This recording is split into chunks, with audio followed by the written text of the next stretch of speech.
What's up, everybody? Jeff Cooper here. Welcome back to Blue Collar Heathen on YouTube. Before we get into today's video, just wanted to say we have a Twitter account now. You can follow us down in the link below there.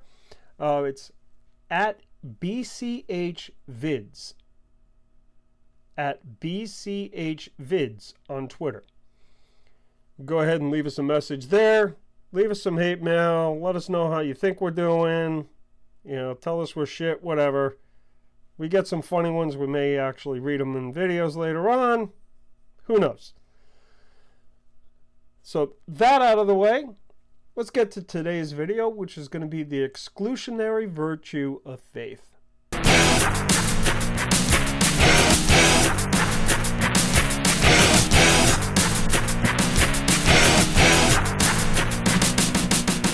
Faith is a troublesome word, because those using it often mean it in different ways, so they'll talk past each other and struggle to find common ground. Adding to these struggles are the word's inherent sense of exclusivity and how something that could be a virtue for one group becomes to others something to mock, or even an insult.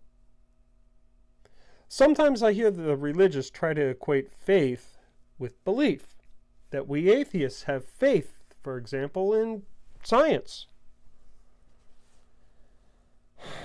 I don't agree with that definition. I think anyone that's saying that's how they mean it, I think they're pretty dishonest. Because if faith is the same as belief, then faith is a virtue and belief is a virtue should be equal if those are synonymous. Are they? If they are, secular humanists would be virtuous for believing that secular morality is superior to theological objective morality in every measurable way, right? Do the secular humanists in that statement become virtuous if we were to say instead, secular humanists are virtuous for having faith that secular morality is superior to theological objective morality in every way? Good luck getting a theist to affirm either one, right? So, it would appear that faith and belief are not really synonymous. Faith has a special meaning, a secret meaning, that the outgroups, in this case the atheists, are denied. But it doesn't have to be just atheists either, does it? Consider this. One might have faith, for example, that the New York Jets may win another Super Bowl. If there was another Jets fan, they'd probably find that statement virtuous. Would a Patriots fan? Now, the Patriots fan will probably do that condescending laugh and just know that they're going to cheat their way into the playoffs yet again, because that's kind of like 95% of what they do. But they would probably appreciate the dedication, even if they don't hold it themselves. They'd find it a lot easier to relate to the Jets fan than they would to, say, somebody that has faith that 8-tracks are going to make a comeback. They are. 8-tracks are making a comeback. That's it. They're going to make a comeback on a rising tide of hipster beards and IPA tidal waves, and the manual typewriters that you can buy at garage sales now are going to be worthwhile investments because this bullshit retro fanaticism will continue to boom. The guys that believe that would find the Jets fans' faith imbecilic because, well, let's be honest. The Jets haven't done shit since Namath was a thing.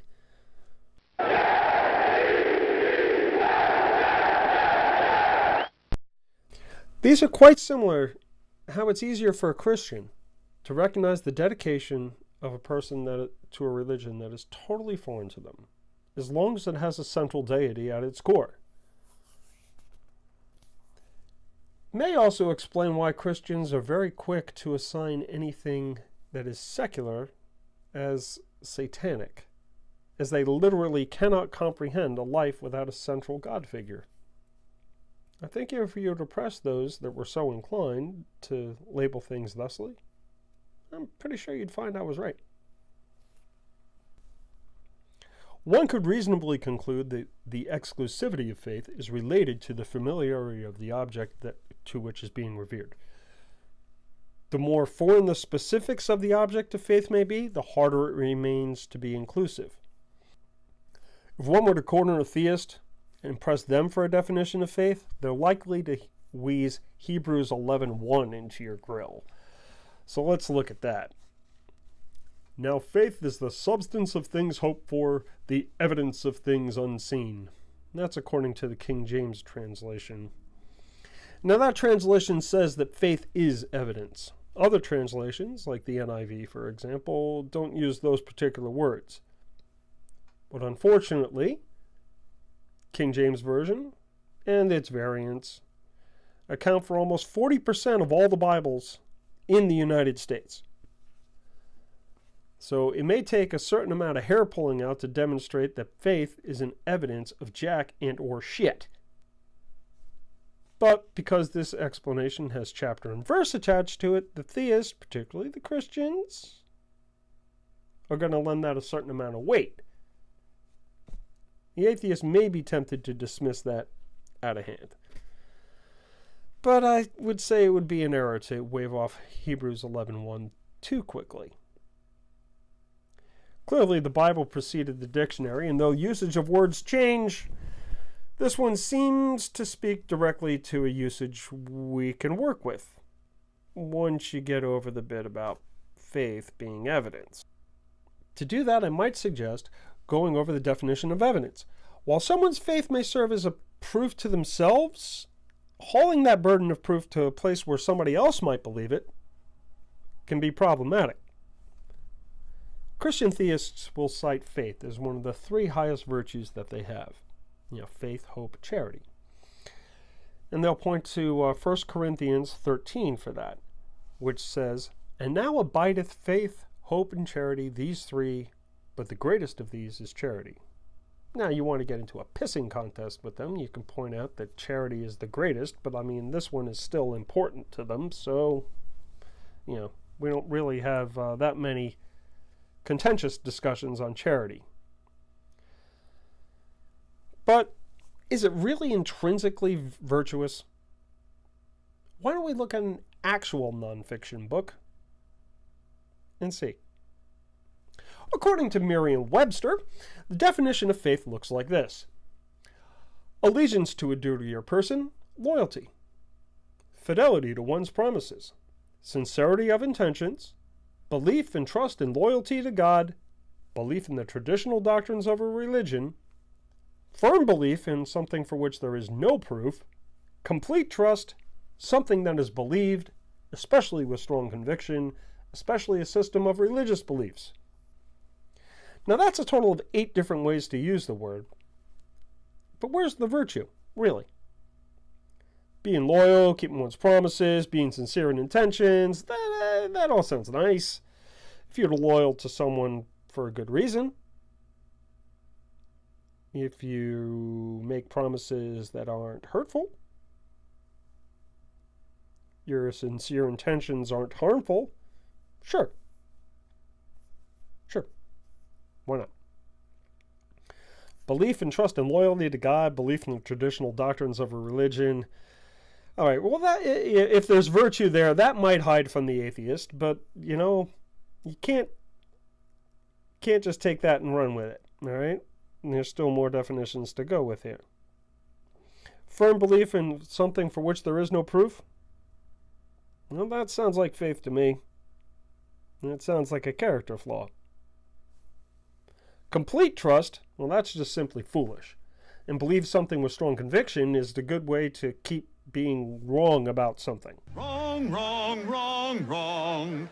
Wrong, wrong, wrong, wrong. You're wrong, you're wrong, you're wrong. So if atheists are prohibited the virtue of faith, should we feel slighted against? I'd say no, because I'd say that faith isn't virtuous in the first damn place.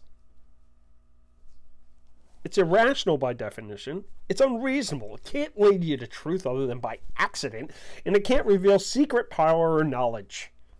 To hold a firm belief in something for which there is no proof should immediately place the person holding such a belief under suspicion and call into question their judgment. A person confessing such a mindset should be prevented from making any decision in which others may be impacted. So says me. Your mileage may vary. The term epistivist, that's been suggested in recent years, the last decade or so, to describe those who reject faith. The most common definition I've seen is a person who does not use faith to know things, particularly in a religious sense. Now, as one might expect with a newly coined word that does not yet appear in the dictionaries, using it can be contentious. It may detract from the conversation one wishes to be having. Its use may come with objections, and though many of them have to do with the definition of faith, as the theist often struggles separating the ideas of acceptance of fact or having been convinced of something from faith. And with this misunderstanding, they fail to grasp what an epistivist means by faith, which is belief without proof. Another objection I've heard to the use of the word epistivist is a little more worth considering, if it's brought up. And what is said is that it appears to be the negation of a word that isn't real, or is not in common use. As the negation of theist is atheist, the negation of moral is amoral, the negation of pistivist is apistivist. But no group identifies as pistivists. So it can reasonably be taken to mean the rejection of a stance and identifier that no one holds. Self-identification is important and generally preferred. Consider how a moniker applied to a group from those outside the group, it's always taken and usually meant as an insult. It may seem like I'm trying to dissuade people from the use of epistivist, and let me assure you, that's not the case. I'm happy to call myself an epistivist. I believe the term has merit, and I would like to see it in more common use. I'm merely encouraging caution in using it and pointing out objections one might encounter so that those inclined to use the term for themselves can be better prepared.